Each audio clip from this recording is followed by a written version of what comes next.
और चल उठ। आपको भी देख करके समझ में आ रहा होगा कि बड़ा ही लड़का लोग स्टाइलिश है और लग रहा है कि भेड़ चढ़ा रहे हैं। हम लोग ना मारे हुए हैं नीतीश चाचा का, पता है आपको? हम लोग ने नीतीश चाचा हम लोग को ऐसा मार दिए हैं कि वो देखो बबुआ है ना, ये देखिए ग्रेजुएशन करके आई है, इंटर पास करके दोनों जन भेड़ चढ़ा रहे हैं। समझ जाइए आप लोग ना।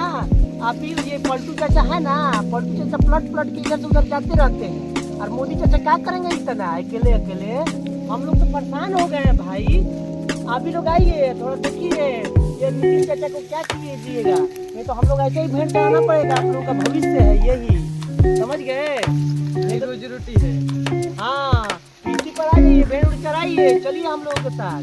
नहीं तो जिंदगी भर करते रहिएगा, ठीक है? हाँ,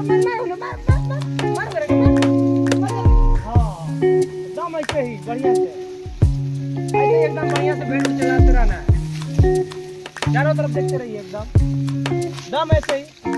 हाँ, देखते कौन होने भाग दिया, धर। ऐसे ही भेड़ चलाना पड़ेगा, इसलिए बता रहे थे। दिन भर परेशान हो जाइएगा, तब भी नहीं कुछ पकड़ पाइएगा। एकदम चल जाइए दूसरे शहर।